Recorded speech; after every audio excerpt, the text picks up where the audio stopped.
Bonsoir. Notre système éducatif est en souffrance. Le retour de la dictée et des coefficients au collège pourrait-il être un début de solution pour changer la donne? On en parle ensemble tout à l'heure dans le petit débat. Philippe Pango, il est directeur général du VITIB, Village des technologies de l'information et de la biotechnologie. Il est l'invité du talk qui nous rejoindra tout à l'heure pour parler de la production de tests pour le Covid-19, de la stratégie de riposte contre ce mal et des défis et perspectives du VITIB. Analyse pertinente et débat constructif.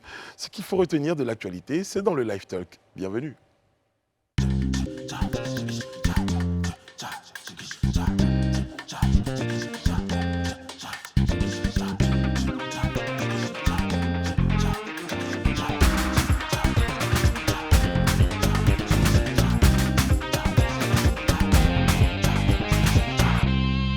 Oyez, oyez, bien à vous téléspectateurs, merci d'être très nombreux tous les soirs pour nous regarder, pour nous accueillir également chez vous. Et bien nous sommes très heureux, nous, de préparer, de présenter, de produire ce rendez-vous qui s'appelle le Live Talk. D'ailleurs qu'on va entamer tout de suite avec des échanges en parlant d'éducation. Awa, justement, il faut qu'on parle d'éducation. À cet effet, je voulais dire bonsoir à Pascal Kwame qui rejoint la team. Bonsoir Pascal, comment ça va? Bonsoir Brice. On est très heureux de vous avoir à nos côtés. Mais c'est très partagé également. Très bien.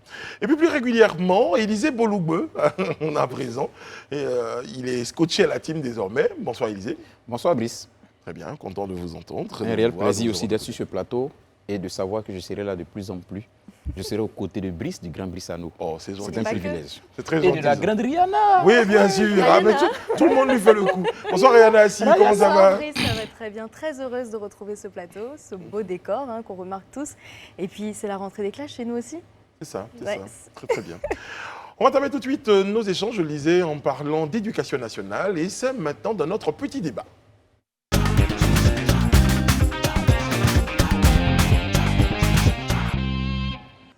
La nouvelle ministre de l'Éducation nationale et de l'alphabétisation, Maria Toukoune, a initié une série, on le sait, de réformes dans notre système éducatif, au nombre desquelles le retour de la dictée et des coefficients au collège.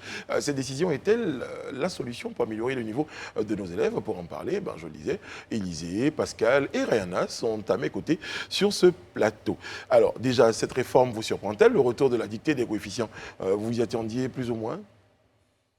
On pouvait s'y atteindre, peut-être pas aussi tôt, j'ai envie de dire, parce que effectivement, moi particulièrement, j'ai eu une certaine réaction quand j'ai su déjà qu'il n'y aurait plus de dictée, parce que quand on voit un peu le niveau, j'ai envie de parler terre à terre, le niveau de certaines personnes, même étudiants, qui ont encore du mal à structurer une phrase de la majuscule jusqu'au point.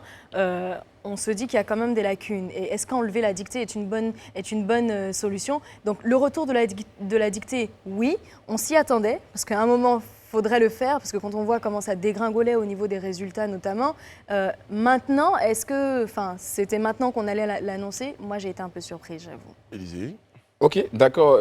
Déjà, même, il faut dire que le retrait de la dictée, jusqu'à aujourd'hui, je me pose des questions sur les motivations réelles. Parce que je ne sais pas ce qui a motivé le fait qu'on décide d'enlever la dictée.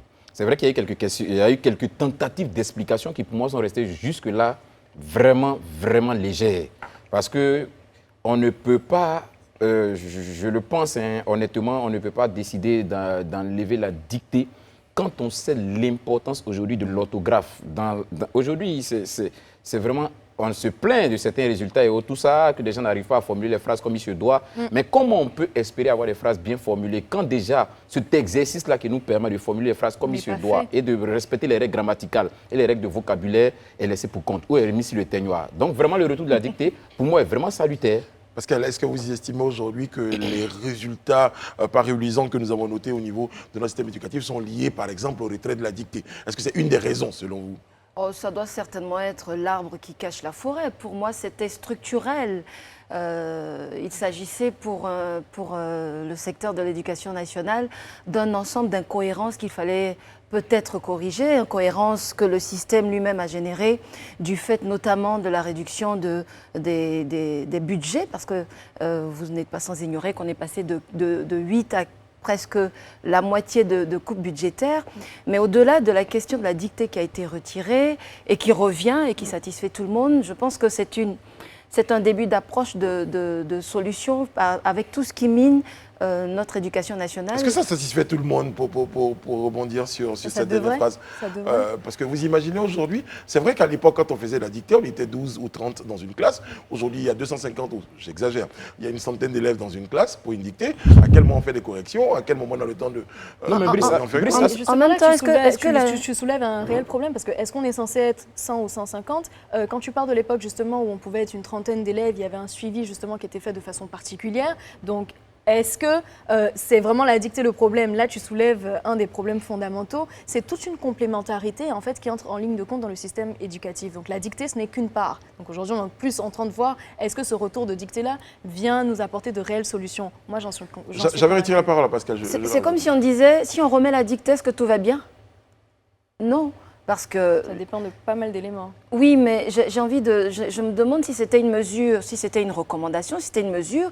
Est-ce que les écoles privées, par exemple, étaient obligées également de suivre cette mesure? Parce que les mesures prises dans le cadre de l'éducation nationale sont-elles obligatoires, par exemple, pour un responsable d'école privée? Quel était le spectre d'application de cette mesure? Maintenant, la dictée revient. Bon, donc tout va bien? Non. Tout commence à aller de mieux en mieux, il faut reconnaître des efforts, mais enfin, il y a encore beaucoup de choses à faire pour qu'on soit à un niveau, j'ai envie de dire qu'on soit à un niveau que celui qu'on avait, alors qu'on devrait se projeter sur un niveau sous-régional ou même international, parce qu'on était parmi les meilleures académies. Ok, moi je voudrais déjà, Brice, sur cette question-là, rebondir pour répondre de go à la question que tu as posée, à savoir si effectivement le fait qu'on fasse venir la dictée satisfait tout le monde. Bien évidemment que non.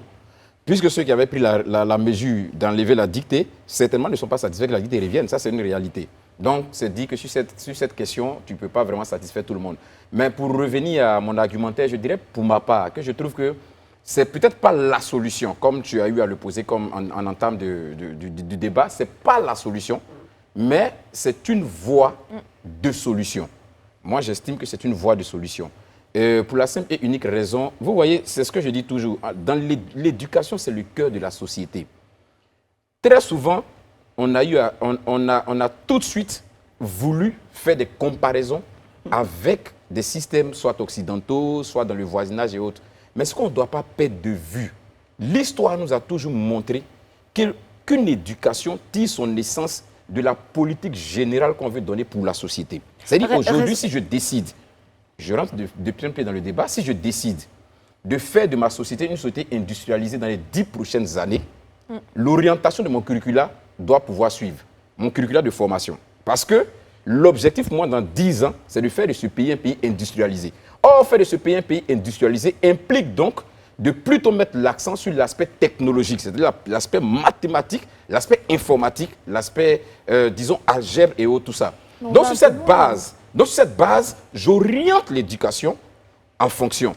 Mais si mon objectif, c'est juste d'avoir, comment dirais-je, un système éducatif qui fonctionne au minima, où bon, des gens passent de classe en classe, on se retrouve demain à un goulot d'étranglement avec des milliers de diplômés qui, en réalité, ne savent même pas où s'orienter. Parce que, pour rappel, je vous dis, il y a quelques années de cela, où ça a été l'objet d'un échange, vraiment un échange assez franc entre le secteur, les entrepreneurs et le gouvernement ivoirien, où devant le gouvernement ivoirien, les entrepreneurs étaient très clairs.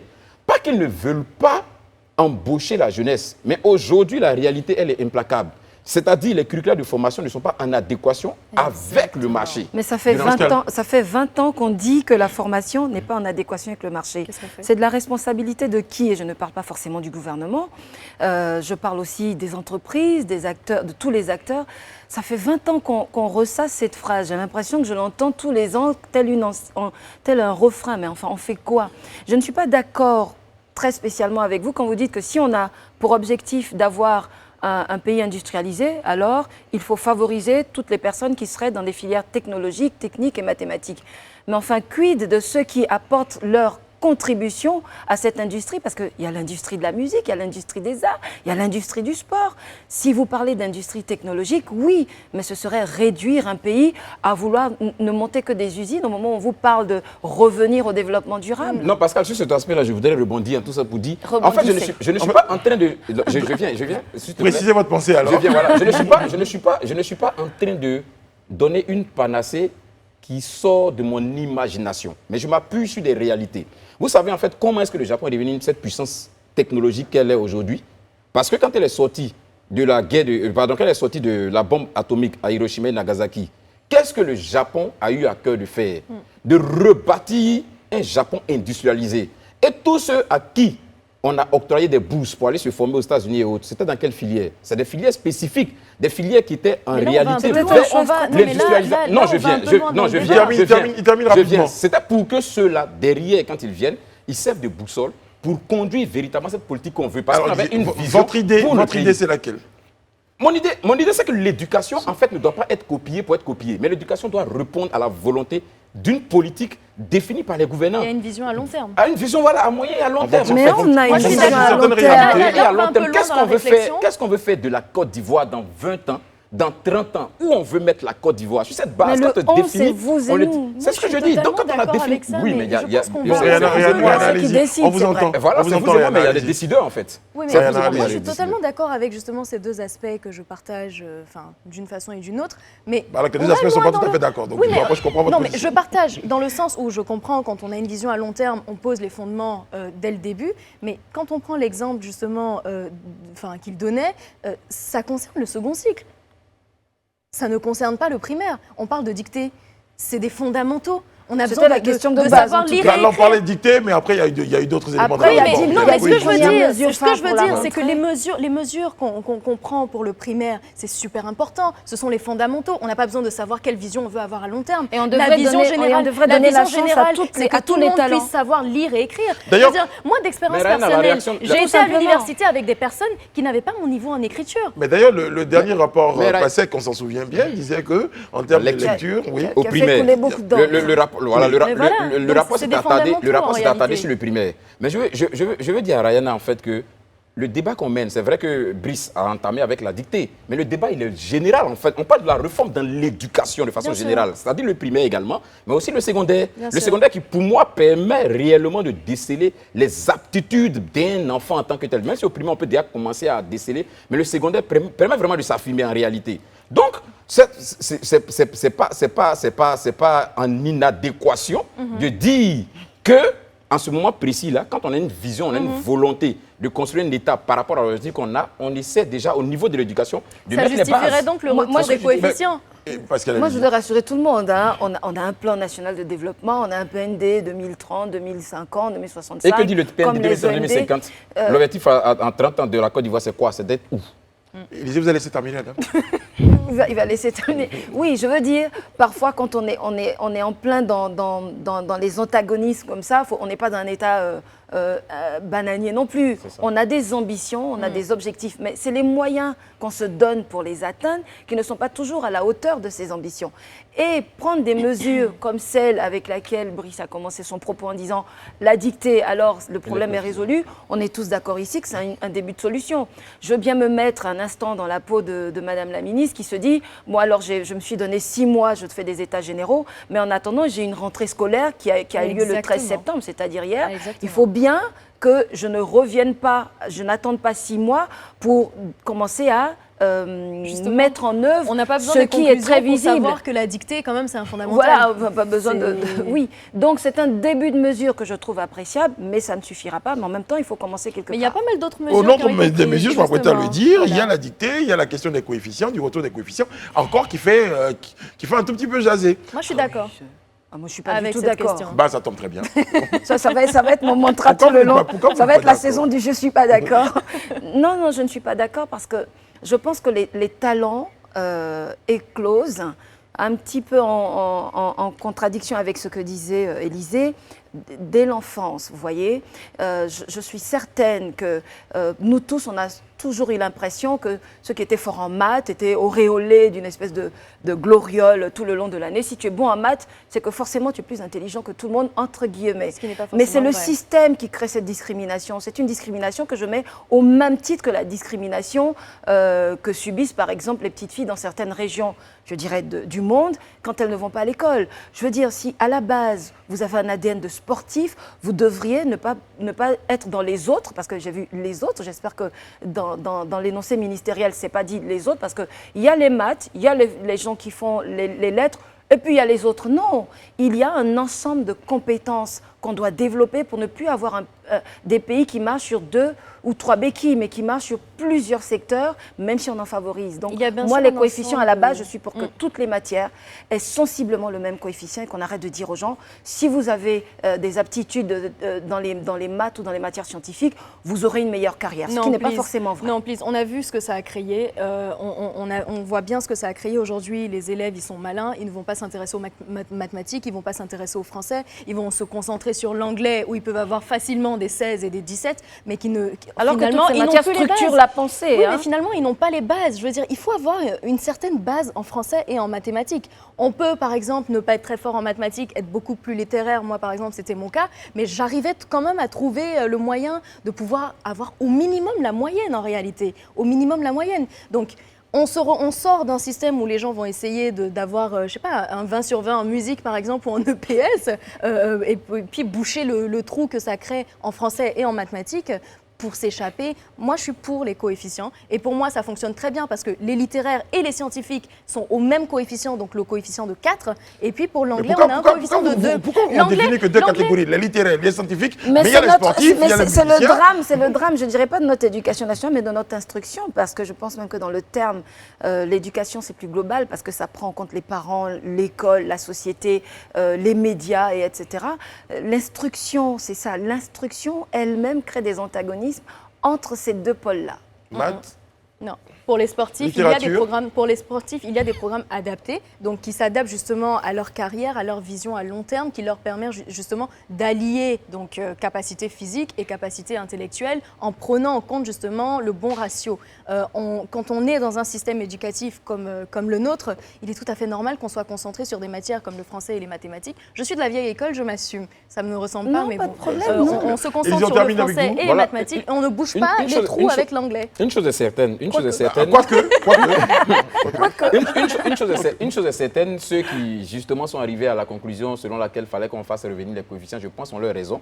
Et certainement, c'est sur la base d'un certain nombre d'études. C'est au vu de certains résultats. Voilà, certainement. Moi, pour être honnête, pour ma part, comme je le disais, la petite enfance, c'est vraiment les prérequis, la base et tout ça. Quand on rentre au secondaire, on essaie plus ou moins de s'affirmer. Moi, j'aurais pour ma part, vraiment en tant que, je le dis honnêtement, profane, j'aurais pour ma part préféré que le second cycle maintienne les coefficients, pardon, le premier cycle maintienne, quand je dis le premier cycle, c'est du 6e à la 3e, maintienne les coefficients uniques pour tout le monde. Ça, moi, je À pense que c'est une bonne idée, partir ça. de la 3e pour passer au second cycle, qui pour moi est un passage d'une étape à une étape qui pour moi rentre dans la maturité, on pouvait dès cet instant-là, au regard des aptitudes des uns et des autres, faire des Absolument. orientations et en fonction des filières. C'est normal, quelqu'un qui est en seconde.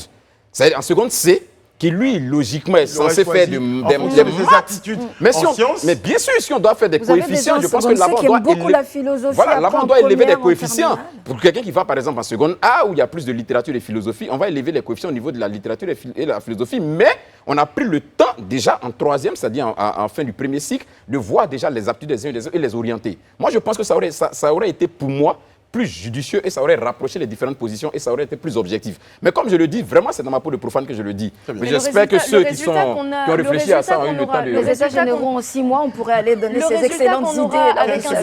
Le résultat qu'on aura avec un système pareil, c'est un système où quand on arrive en classe de 3e, tous les élèves n'ont pas la même base en français, n'ont pas la même base en mathématiques parce qu'ils ont eu le choix et donc ils se retrouvent avec des lacunes et puis après ils font des choix orientés vers leur carrière. C'est plutôt le contraire. Non, moi, je suis pas d'accord. Moi, je pense que c'est plutôt le contraire. Voilà, parce que là, il rappelait Mais c'est une justement idée cette qui a bonne mal vieille expliqué. école. Voilà. Cette bonne vieille Certainement. école où, déjà au premier cycle, les coefficients étaient uniques. C'est à partir de la 4e, je pense, ou de la 3e que ça a commencé à évoluer. De nombreuses personnes ont échoué. Qui avait plein de talent. Oui, moi, enfin. Voilà. Sur ce, c'est un début de solution. On est d'accord sur cette table, au moins sur ça, pour dire que c'est un début de solution et qu'au niveau du ministère de l'Éducation nationale et de l'alphabétisation, des efforts sont consentis. On attend bien ces efforts-là quand on a appris que le budget pour 2021 pour ce ministère s'élève autour de 1000 milliards quand même. 1011 milliards, mais précise exactement. C'est ça. C'est-à-dire que le budget est croissant, mais la part accordée par rapport aux années précédentes est moindre relativement au budget global de l'État. C'est bien ça qu'on dit. Mais en tout cas, il y a des réformes qui sont en cours et puis wait and see pour ces réformes-là. Merci.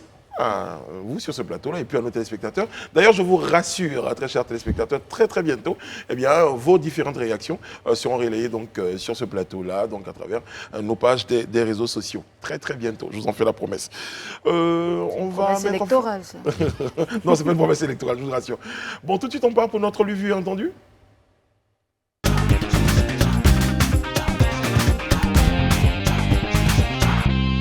Ça s'anime sur ce plateau, ça s'anime, j'aime beaucoup. Notre revue entendue est une phrase de l'ex-président Laurent Gbagbo, reporté donc à la une du quotidien L'Inter. Eh bien, vous avez la une, Gbagbo catégorique, celui qui ne veut plus, il s'en va. Voilà. C'est un peu vrai. Celui qui ne veut plus, il s'en va. Ce serait la logique des choses. Alors, Élysée, on revient un tout petit peu sur le contexte dans lequel Laurent Gbagbo, le président Laurent Gbagbo s'exprime sur cette question. Oui, effectivement, il avait reçu le comité en fait, qui a été mis en place dans le cadre de la formation du prochain parti politique qu'il s'est assigné à mettre en place. Et donc, à la réception de, de ce comité à la réunion qui a eu lieu le samedi, il a tenu ce propos, celui qui ne veut plus s'en va, mais c'est des propos qui viennent en réponse à une situation... Qui viendrait, voilà, oui, je suis d'avis avec toi, Jean, qui viendrait en réponse à une situation qui a précédé en fait cette réunion. Nous avons tous été surpris de voir, moi personnellement aussi un peu surpris de voir ce communiqué de Mme Simone Ivé Gbagbo suite à la publication de l'ossature de cet éventuel comité qui devait travailler sur la mise en place de ce nouveau parti, où elle avait dit qu'elle estime qu'elle mérite plus de respect. Parce que j'estime pour ma part, de respect, de considération, parce qu'elle estimait que le positionnement qu'on lui donnait, le fait déjà qu'elle apprenne la réunion sur les réseaux sociaux, c'est-à-dire qu'officiellement on ne lui dise pas qu'elle voit une liste de personnes sur les réseaux dans laquelle elle fait partie, et elle se rend compte que pour des amis, comme elle le disait, des anciens camarades, elle voit que les anciens camarades n'ont plus de respect, de considération pour elle. Donc elle les a interpellés et on a vu que la réunion qui a suivi samedi, à laquelle elle ne s'est pas rendue d'ailleurs, on a vu Laurent Gbagbo tenir ses propos, celui qui ne veut plus s'en va. Donc, sans forcément conclure que c'est une réponse, pour rejoindre ce que Brice disait, c'était probablement une réponse à cette situation. Voilà. Très bien, parce qu'à votre point de vue sur cette déclaration, elle est choc. Je pense que le décryptage d'Élysée est très courageux, mais aussi très hasardeux, parce que s'il retrouve celui qui voudra, finalement. Sinon, si on inversait les choses, déjà, Gbagbo catégorique, c'est un titre de la rédaction, parce que lui, il ne dit pas « je vais être catégorique », enfin, sauf s'il a dit comme tel. Quoique j'aurais lu que certains organes triés sur le volet avaient été invités, et pas d'autres, mais je parle au conditionnel. Donc, celui qui ne veut plus, il s'en va. Alors, inversons la phrase. Celui qui ne veut plus, il reste? Non, il s'en va. C'est ça, logiquement, il s'en va. Oui, maintenant, nous partons qui... d'un contexte où ce 11 septembre, quand M. Laurent Gbagbo dit cela, je comprends aussi qu'il essaye de se départir de cet enchevêtrement qu'il est venu trouver et qu'il a certainement, après mûre réflexion, parce que ce n'est pas tout aussi évident de se dire « je pars du FPI ». C'est son bébé aussi. Certains commentaires disent que ces propos-là ne sont pas très rassembleurs. Pour dire en temps normal, celui qui n'est pas d'accord... Rassembleur de quoi? Rassembleur de quoi? Celui qui ne veut pas s'en va. Dans quel état d'esprit est-ce qu'on est quand on quitte en fait, le parti dans lequel on a évolué pendant des années et qu'on décide de créer son parti? C'est bien des raisons qui ont poussé à le faire. Vous dire que même lui, ce n'est pas une question d'être rassembleur ou de ne pas l'être. Non, ce n'est pas une question d'être rassembleur ou de ne pas l'être, c'est d'être focus sur sa vision et de dire aujourd'hui, le nouveau parti que je crée, je n'ai pas envie d'avoir d'ambiguïté, je n'ai pas envie de gérer des états d'âme dès la création de ce parti. J'ai envie de partir avec des gens qui se sentent tout de suite impliqués, qui se sentent tout de suite concernés et qui n'ont pas besoin d'une quelconque considération ou, entre guillemets, des formes de caprice pour m'accompagner. La question, c'est que il revient auréolé d'une telle puissance d'une telle puissance tout court qu'on se dit, quand il vient, il va recoller tous les morceaux, tout ce qui était en perdition, tout tous le FPI reconnu, non reconnu, il a été vu comme ça. Et pourquoi est-ce qu'on s'attend à ce qu'il le fasse forcément au Et FPI? pourquoi pas? Élisée veut dire Il peut le quelque faire chose. à travers Élisée son veut dire nouveau quelque chose. parti. Bon, moi, je pense qu'il faut qu'on sache déjà de qui on parle. Hein. On parle de Laurent Gbagbo, qui a incarné la gauche en Côte d'Ivoire depuis toujours, depuis les années 90, depuis le multipartisme. Et Gbagbo a une formule qui est restée comme une formule magique que tous les Ivoiriens connaissent. Asseyons-nous et discutons. C'est lui, il s'est toujours revendiqué le père du dialogue. Ça veut dire qu'il y a une situation, on s'assoit et on parle. Déjà, pour rappel, quand il est arrivé, peut-être que certains ne le savent pas, mais il faut qu'on le dise. C'est vrai qu'il y a eu ce départ du FPI, ou du moins l'abandon du FPI pour aller créer un autre parti. Mais ce n'est pas au prix du refus de discuter. Parce que, pour ceux qui ne le sauraient pas, Afi avait fait la démarche de rencontrer Gbagbo pour se poser la question. Il n'a jamais été reçu. Pas Gbagbo. Non, je reviens dans le contexte. Il a été reçu. Il a été reçu. À Abidjan? Ah non, pas Abidjan. Non, je parle d'Abidjan, je suis en train de vous parler. Ah, très Quand il bien. est revenu, quand Gbagbo est Faut revenu, préciser, je suis en train très de le bien. dire. Voilà, quand il a fait la demande d'audience, il n'a pas été reçu. On est devant la nation, il faut qu'on dise des choses qui soient justes. Il n'a pas été reçu. Ça, c'est déjà la première chose. Préciser géographiquement, alors. Oui, exactement. Maintenant, là, Madame Gbagbo, c'est vrai, a fait une sortie Il nous reste 2 minutes. où elle a dit qu'elle n'était pas d'accord, où elle n'a pas apprécié vraiment la manière dont les choses se sont passées. Je pense que même si aujourd'hui, pas besoin de rappeler le contexte, nous tous on sait, on est en Côte d'Ivoire un peu, du couple Laurent Gbagbo, tout ce qui se passe, c'est pas Moi, je ne suis pas d'accord avec les on sait, on est en c'est pas Côte d'Ivoire, c'est pas l'essentiel les de notre- phrases à l'emporte c'est pas comme l'essentiel. ça. Non, c'est pas l'essentiel de notre débat. Absolument. Non, je me laisse aller au bout et puis précisément tu as rebondi, mais c'est pas l'essentiel de notre débat. L'essentiel de notre débat aujourd'hui, la dame dit qu'elle n'est pas d'accord. Comme plusieurs camarades, moi je pense que ce Gbagbo que nous on a connu, qui était enclin à toujours créer les conditions d'un dialogue. Jusqu'aujourd'hui, même encore, il en parle.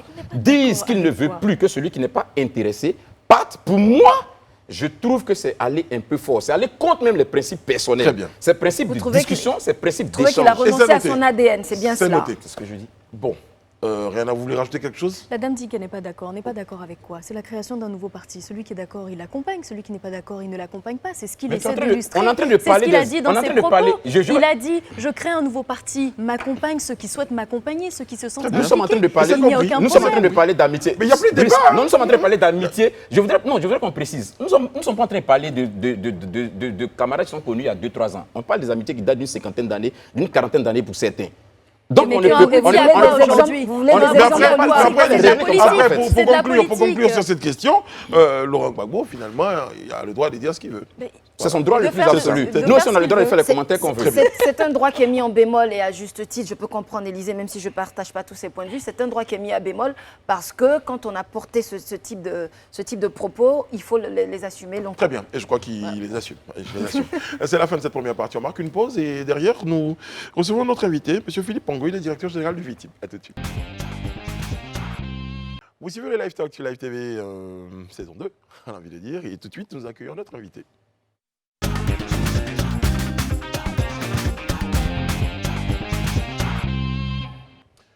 Philippe Pango est avec nous sur ce plateau. Il est le directeur général, directeur du VITIB, Village des technologies de l'information de la biotechnologie. Bonsoir, M. Pango. Bonsoir. Ah, ça fait beaucoup de termes. Hein. Biotechnologie, on parle de numérique. On peut définir un tout petit peu le VITIB. Biotechnique, start-up. Bon, le VITIB, c'est, comme vous l'avez dit, un village des technologies de l'information et de la biotechnologie. C'est un projet qui a été pensé au début des années 2000 et puis l'objectif était quoi? Bon, après des décennies d'expérimentation, d'économie basée sur l'agriculture et tout ça, je pense que les précurseurs du projet se sont dit, ben, tiens, et si on faisait un peu comme ce qui se fait ailleurs, c'est-à-dire miser sur le futur, miser sur le knowledge-based economy, économie basée sur le savoir, ok? Et puis voilà, les TIC, la biotech sont les deux secteurs qui ont été vraiment ciblés de sorte. Et donc l'idée, c'était de créer quelque chose qui est à la fois un parc technologique et une zone franche. Nous sommes une zone franche, mais nous ne sommes pas une zone franche industrielle typique tournée vers l'export comme on en voit ailleurs un peu partout. Nous sommes une zone franche avec un statut de parc technologique. C'est-à-dire on est un peu choco, on n'accepte que ce qui vraiment relève de l'innovation et des TIC donc et de la biotechnologie. Comment vous managez cet environnement-là? Parce que moi, dans ma tête, le VITIB, parce que je n'ai pas encore visité, moi j'imagine un grand village, donc un espace, un parc, où vous avez des chercheurs, vous avez de nouvelles plantes. Comment ça fonctionne? Comment vous gérez tout ça depuis 9 ans? Bon, le VITIB, c'est un espace, d'abord, vous avez raison, c'est très grand, c'est 624 hectares de terrain acquis par l'État de Côte d'Ivoire. Voilà, c'est énorme et qui se construit graduellement Nous avons travaillé depuis un certain nombre d'années sur un plan de masse, un plan d'urbanisation. Donc, on a une idée très, très claire de la ville qu'on est en train de construire parce que c'est vraiment une ville nouvelle qui est en train de sortir de terre avec une zone industrielle, une zone de production, une zone administrative, une zone résidentielle et commerciale avec ses hôtels, ses centres commerciaux et tout cela. C'est une ville technologique greffée au nord de la ville historique et culturelle de Grand Bassam. Donc ça vient rajouter ce petit quelque chose de technologique à une identité qui est déjà très riche. Grand Bassam, le balnéaire, le tourisme et tout ça. Alors c'est géré par Vitib parce que Vitib a une convention de concession avec l'État de Côte d'Ivoire pour gérer au nom de l'État de Côte d'Ivoire cet espace. C'est nous qui donnons les parcelles, c'est nous qui donnons les agréments aux entreprises, c'est nous qui analysons les dossiers des entreprises qui sont éligibles et puis qui les autorisons à bénéficier du régime fiscal. Comment ça se fait justement? Quelles sont les conditions d'éligibilité de ces entreprises? La première des conditions, c'est qu'il faut d'abord exercer une activité éligible. Comme je l'ai dit, il faut être soit dans les technologies de l'information et de la communication, dans tout ce qui est Internet, conception logicielle, produits et services logiciels, ou dans la biotechnologie. Ça inclut le pharmaceutique, la conception de différents produits de technologie, l'équipement biomédical, ce genre de choses. Dès lors qu'on est éligible, c'est-à-dire que l'activité est éligible, à ce moment, vous déposez un dossier, il y a un formulaire en ligne qui se télécharge sur notre site internet, vous le déposez, et puis en 30 jours, vous pouvez avoir votre agrément, commencer déjà à fonctionner, avoir votre parcelle, ou bien nous louer des locaux pour commencer à exercer.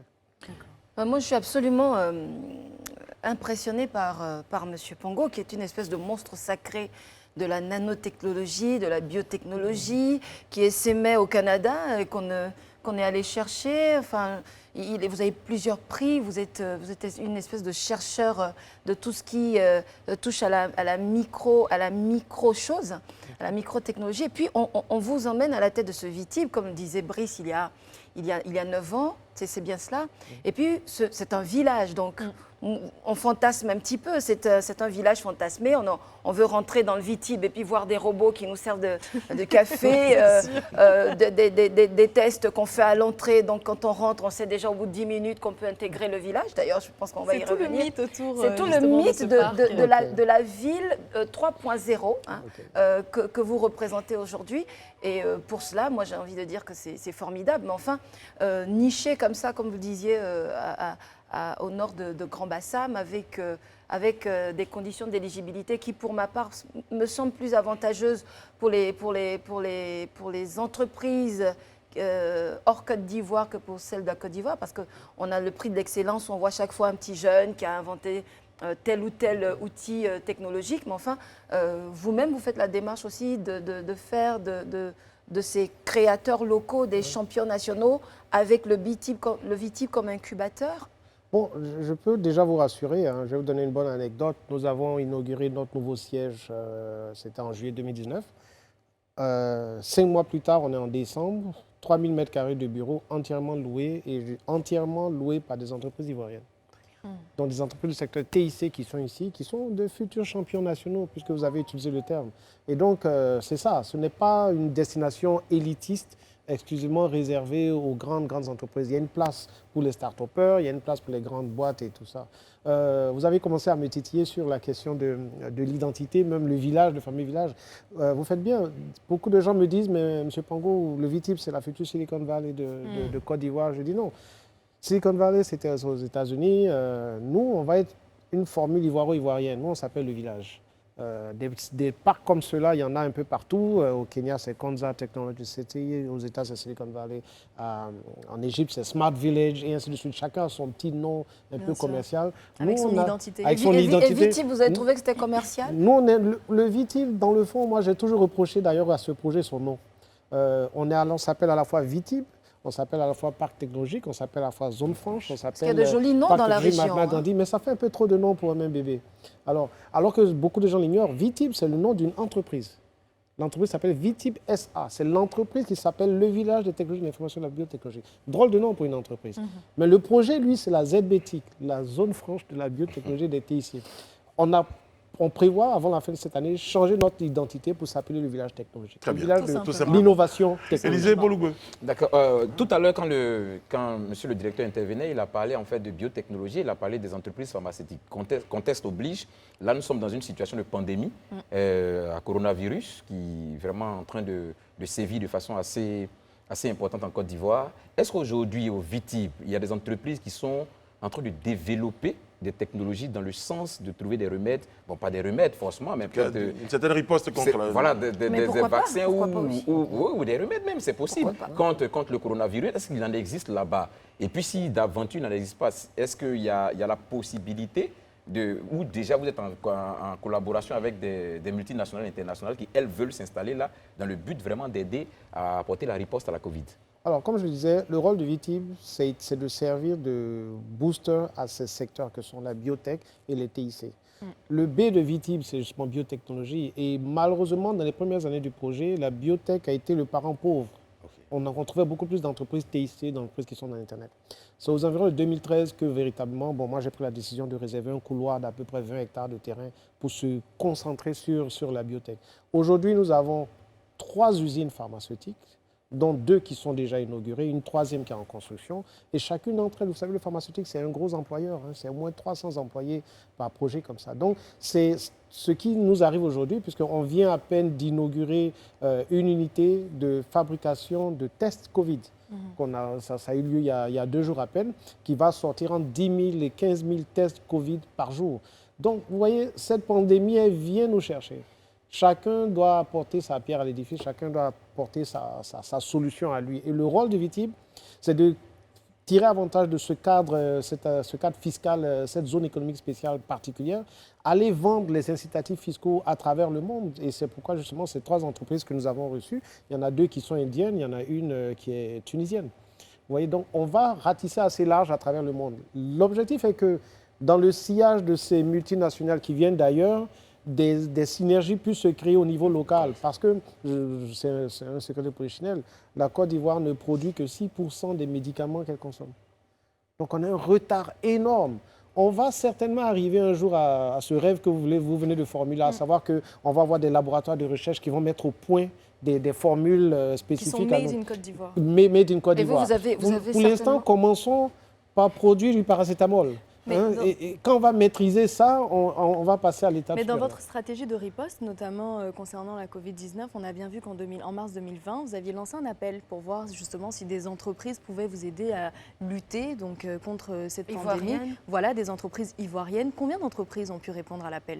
Bon, aujourd'hui, comme je dis, côté pharmaceutique, nous avons 3 usines pharmaceutiques, 2 inaugurées, 1 en construction. Nous avons attiré en mars 2020 justement une entreprise... Toutes ivoiriennes? Non, elles sont étrangères. D'accord. Par contre, les 2 dernières que je vais citer, si vous voulez, c'est des compétences extérieures qui se sont alliées avec des partenaires locaux. Donc pour on les aura un réaliser. Aujourd'hui, on ne peut pas se Exactement. vanter, on on peut pas se compétences, vanter du d'avoir savoir, des une technologies. entreprise 100% ivoirienne qui contribue vraiment sur le VITIB à faire face à cette pandémie. C'est là tout le sens du VITIB.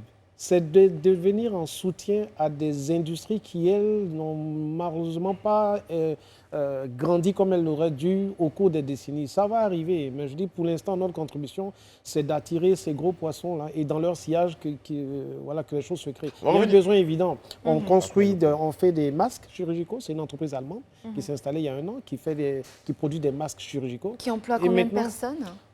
Eux, je pense qu'ils sont à peu près une 15aine de personnes. Okay.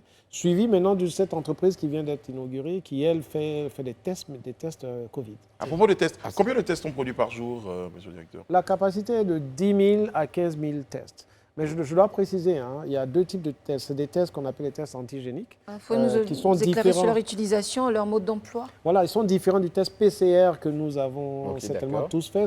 Le prélèvement se fait de la même manière, mais la sensibilité n'est pas exactement la même. Elle permet de faire un premier tri pour au moins à minima écarter ceux qui cas n'ont pas suspects, du tout le virus et pour pouvoir se concentrer et ensuite maintenant faire les tests PCR. Leur avantage, c'est que c'est des tests ultra rapides. Vous avez le résultat en 15 minutes. Voilà, c'est des choses qui peuvent être utilisées dans les aéroports, dans les gares de train et ainsi de suite. Monsieur le directeur, vous pensez que ça peut être effectif quand? Parce que j'ai cru entendre dans vos propos que c'est pour bientôt. Est-ce que vous avez une idée ou c'est déjà en fonction? Non, ça c'est déjà en fonction. C'est déjà en Nous fonction. avons visité monsieur le ministre qui a... Donc ces tests sont disponibles aujourd'hui? Oui, ils sont disponibles. Leur avantage, c'est que par exemple, qu'ils vont être beaucoup moins chers parce qu'ils ne viennent pas de l'extérieur en termes de sont coût, vendus en de pharmacie. disponibilité. Non, beaucoup moins cher, ça c'est sûr. Mais ils ne sont pas vendus en pharmacie parce qu'aujourd'hui, la politique de l'État de Côte d'Ivoire, c'est que Les tests est l'affaire de l'État pour le C'est ça. moment. C'est-à-dire très bien. qu'ils n'ont pas l'autorisation de mettre ces tests à disposition pour qu'on se les Le kit, achète, c'est ça. pour qu'on l'achète le kit. C'est une question de décision politique. Le jour où cette décision sera prise, vous allez les retrouver en pharmacie. Donc, pour l'instant, l'État de Côte d'Ivoire achète tous les tests avec vous. Oui, Et oui. puis, il en fait l'usage qu'il veut. Mais À une travers tous distribution les est centres de faite. tests et tout Une ça. distribution est faite. À travers les Oui, campagnes, l'État est le les client. sites D'accord. prévus L'État est pour. le client. Donc, le jour où vous allez retrouver ces tests-là dans les CHU ou dans les centres de dépistage, ce sera très certainement des tests qui sont venus du C'est certainement pour éviter de l'automédication, hein, parce qu'apparemment, dès qu'on a les tests, si on commence à les vendre en pharmacie, tout le monde fera son test. Oui. Pour Oui, savoir mais- s'il est positif ou pas. Mais redonnez-nous le taux de fiabilité de vos tests. Ils ont une sensibilité entre 95 et 100%. Donc, ils sont largement au-dessus du 90% qui est requis par l'OMS. Très bien. Et ça, ce sont les patrons de l'entreprise qui m'ont soufflé ce Monsieur- chiffre juste avant que je... Monsieur le directeur, toujours dans le cadre de la lutte contre la Covid, on sait par exemple que le VITIB a abrité un centre d'hospitalisation des cas de Covid, Prise en charge. éventuellement. Aujourd'hui, est-ce que vous pouvez nous en dire un peu plus? Le centre fonctionne comment? Aujourd'hui, quel est le taux de fréquentation de ce centre-là? Est-ce qu'il est Et toujours, quels sont les oui. résultats éventuellement en termes de taux de guérison ou je sais Et pas. Pascal Bon. demandait est-ce qu'il est toujours opérationnel, rien que Oui, ça. est-ce déjà. qu'il est toujours Ok. opérationnel? Bon, pour dire les choses comme il faut, c'était un centre de confinement C'est ça. qui a été mis en place juste au tout début de la De la pandémie. Je ne pourrais pas vous en dire plus parce que je n'ai même pas le droit d'y entrer. Je n'y vais pas. C'est le ministère de la Santé qui l'a mis sur pied. Alors, c'est un no man's land C'est dans un no man's C'est un no land. man's land dans un Est-ce no que vous man's nous land. dites Mais aujourd'hui, au moins, vous pouvez nous confirmer que le centre est toujours Oui, là. oui, oui, Voilà, oui, puisque- oui, bien Mais sûr. c'est seulement, Très bien. c'est un centre de Confinement, confinement c'est ce ou qu'il un a dit. centre de prise en charge des cas Covid? C'était du confinement. Vous savez, vous rappelez-vous au tout début de la pandémie, C'est ça. quand on détectait un cas, on venait prendre toute la famille. Mais C'est aujourd'hui, ça. ça a On beaucoup dit, plus allez vous évolué. asseoir là-bas C'est 15, ça. 15 jours. Aujourd'hui, le ça a temps. beaucoup plus évolué. Est-ce que justement ces activités ont évolué également dans ce centre?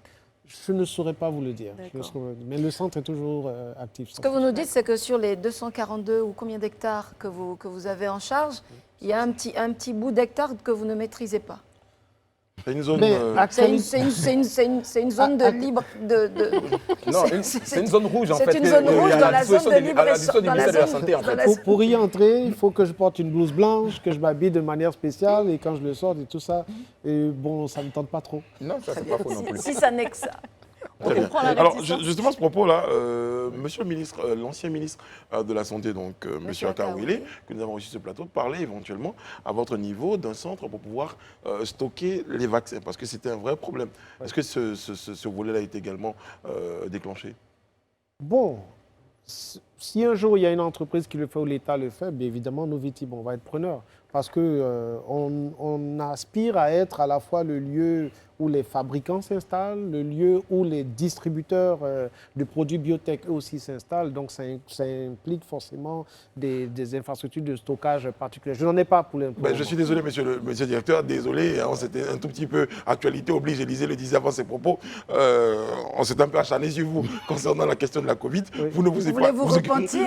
Voilà, vous ne vous occupez pas que de la question de la Covid. Non. Vous parlez de biotechnologie, de start-up, Exactement. de technologie d'information. On marque une pause, on va D'accord. nous retrouver sur l'histoire, laissez souffler un tout petit peu. Il n'y a pas de problème. Merci bien. Vous nous suivez sur les canaux 206 du bouquet Canal+, c'est le numéro 6 de la TNT. Le rendez-vous, c'est le Live Talk, et sur Live TV, c'est la saison 2. Avec nous sur le plateau, monsieur le directeur général du VITIB et mes amis du soir, Ryan Assi, Élisée Boloubeux et Pascal Kouabi. On a beaucoup parlé de VITIB et de Covid. On va parler surtout... À présent, vous avez une dernière question. Je le sens dans votre regard. Non, mais c'est sur la question des variants. Je voulais savoir si, dans toute cette panoplie, je sais, on avait dit que le variant... Mais enfin, on a eu 14 morts aujourd'hui. Pour certains pays, c'est un chiffre idyllique, mais enfin, pour nous, c'est quand même un record, si je ne m'abuse. Et je voulais savoir si on pouvait pousser la technologie jusqu'à espérer qu'un jour, les tests détecteraient, dans les type 10 de à 15 variant. minutes, les variants. Je pose la question. Bon, je ne suis certainement pas un expert de la chose, mais je peux juste me hasarder à dire ceci. L'entreprise qui a inauguré l'unité de fabrication de tests antigéniques Covid a pour objectif, à moyen terme, de fabriquer des vaccins. Très bien. Donc, ça sera peut-être la solution. Les entrepreneurs, les scientifiques, les chercheurs ivoiriens qui regardent cette interview-là disent aujourd'hui, qu'est-ce que le VITIB crée comme condition certainement pour booster leur entrée au niveau de cet espace-là? Il y a des politiques, il y a une politique qui est mise en place pour favoriser un tout petit peu l'entrepreneuriat local.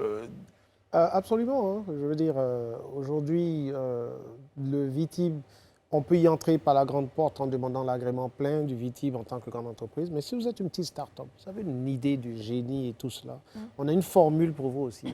Puis, si vous ne pouvez pas vous payer 170 mètres carrés à 5 000 francs le mètre carré, vous voulez juste un siège et vous asseoir et puis faire vos petites affaires, tout en bénéficiant des exonérations fiscales et douanières, on a une formule pour vous. Alors, vous avez parlé d'idées de génie.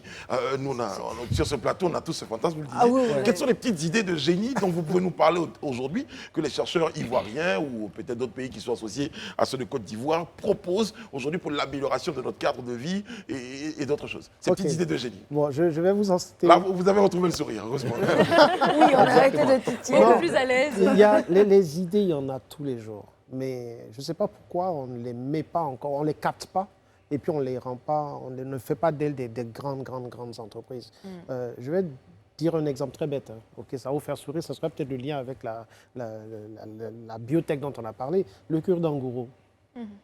Mais j'ai C'est hâte un que sujet qui parle à Brice. quelqu'un prenne ça, crée une petite entreprise et il crée des petites pilules à avaler, il extrait je veux dire, il y a tellement de choses, notre pharmacopée, et tout ça, c'est de la biotech. Et on se demande, mais comment ça se fait qu'après 60 ans, on n'a pas traduit ces genres de connaissances-là en produits consommables que la classe moyenne peut D'ailleurs, consommer. je lis un rapport de l'OMS d'ailleurs qui est très intéressé justement par les remèdes des tradis praticiens africains dans la lutte contre la Covid. Mais vous avez vu toutes les poudres de moringa qu'on trouve maintenant, Voilà. de moringa qu'on trouve aux abords des routes, d'artémisia. L'artémésia. Mais chacun fait ça dans sa petite cuisine. Oh, vous voyez, La question de cure d'Angourou, c'était juste un exemple. c'était juste un exemple. C'était un exemple pour dire que Pour- les Un idées, exemple à propos de toute façon. les idées, on en a. Prenez le YouTube que vous utilisez. Ça a été conçu par 3 universitaires et tout ça. En moins de 3-4 ans, ils ont vendu ça à Google pour 1,6 milliard de dollars. Milliards de dollars. Mais l'idée de base, qui est une plateforme d'échange vidéo, on n'a pas besoin d'être ingénieur pour l'inventer. comme C'est un WhatsApp, concept. C'est un concept. On n'a pas besoin d'avoir fait sciences et technologies. Je vous ai entendu parler des questions de On a besoin d'être coefficients et tout ça. créatif, tout On peut être simplement. littéraire et puis concevoir YouTube Merci dans sa beaucoup. tête. Donc, si vous Ok. dites qu'on a des idées, Oui. qu'est-ce qui fait défaut et comment est-ce que le VITIB répond justement à ces Ben, différences? de l'idée au champion national, il y a tout un processus et il y a plusieurs personnes qui doivent intervenir. Notre ministère du tutelle, qui est le ministère de l'économie numérique et des télécommunications et de l'innovation, du ministre Roger Adon, justement, est en train de travailler sur un projet de loi qui s'appelle le Startup Act, qui va venir un peu organiser ce secteur des startups. Mais au-delà du cadre légal, moi j'ai fait le Canada, où dans une université, on sait que dans une université, il y a des brevets d'invention.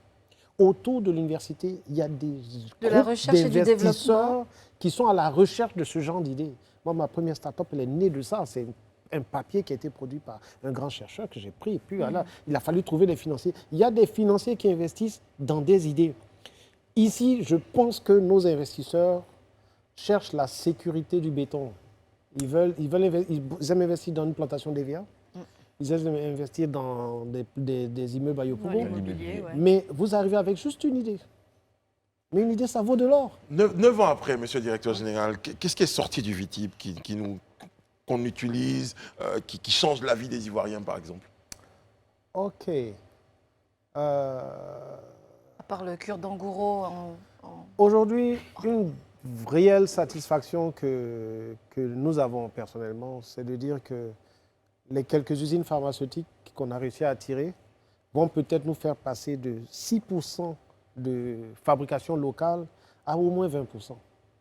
Oui, c'est un bond énorme, ça, de savoir qu'à cause d'initiatives qu'on a eues, des gens pourront s'acheter Accéder, des médicaments à des prix abordables et tout ça. Ça, c'est rien qu'un exemple. Aujourd'hui, le VITIB a 4 data centers dans la zone. C'est traversé par au moins 5 fibres optiques. Le 4e câble sous-marin qui envoie l'Internet dans le pays arrive au VITIB. C'est parce que nous avons réussi à capter une entreprise nigériane dont le câble passait à 18 km de notre côte. Vous avez et fait du s'installer. lobbying Donc pour, il y a plus d'Internet dans le pays aujourd'hui à cause du VITIB que nous avons. Et ainsi de suite. Mais pour enchérir même à ce que le directeur dit, je pense qu'il y avait une start-up qui avait développé le Leafy LED, je crois. L'Internet avec la lumière qui avait Exactement. Voilà, on parlait d'idées. Fournir l'Internet par la lumière, vous savez qu'une ampoule LED, elle s'éteint et s'allume 1000 fois par seconde. On ne le voit pas à l'œil nu, mais quand elle s'allume, c'est un 1, quand elle s'éteint, c'est un 0. Donc il y a des bits qui sont captés par votre cellulaire. Alors cette start-up est une des rares au monde à transmettre l'Internet par la lumière. Et elle est passée par l'incubateur du VITIB. J'ai une vidéo sur YouTube où on a fait des séances de coaching avec celle-là.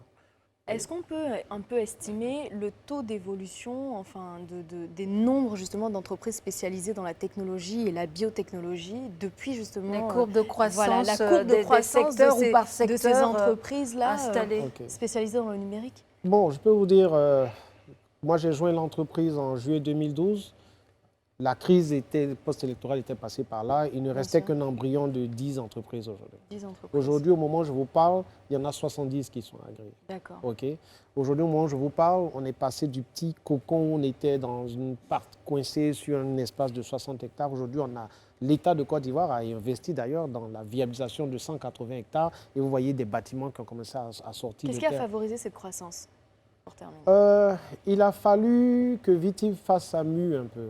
Le VITIB a connu une période de start-up un peu trouble, mais lorsqu'on a réussi à rendre effectif la viabilisation de 180 hectares de terrain avec les réseaux d'eau, d'électricité, de fibre optique, à ce moment, je pense que les gens commencent à nous prendre au sérieux.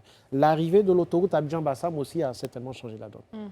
Aujourd'hui, nous sommes, disons, 15 ans que l'idée du VITIB a été lancée. Ça fait 15 ans aujourd'hui.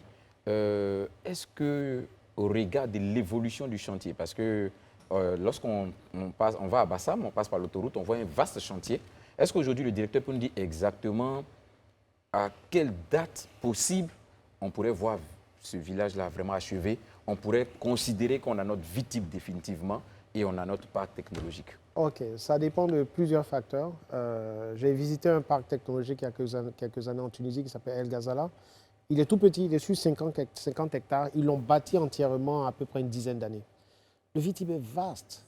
Nous avons viabilisé 180 hectares. Au total, c'est 624 hectares. Si on réussit à remplir la moitié de ça en 10 ans, ce sera déjà très bon. Très bien. Monsieur le directeur, qu'est-ce qu'on peut dire aux Ivoiriens? Peut-on croire en la technologie, en la biotechnologie? Le VITIB est peut-être la réponse? Pour moi, la technologie, c'est tout. Mon opinion va être un peu bizarre parce que je suis une personnalité un peu bizarre. Je suis à la fois scientifique, littéraire, artistique. La seule chose que je ne suis pas, c'est sportif. OK, pas trop, quoi. Donc on peut être les trois. Hein. Mais pour moi, le numérique, c'est la clé.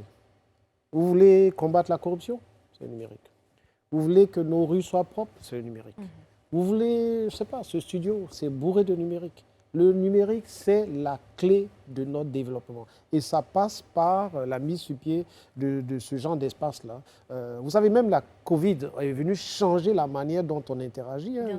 Vous allez en Europe, vous allez à la banque, vous ne parlez pas à quelqu'un. Le télétravail, j'ai un ami qui a acheté une maison sans jamais signer un papier.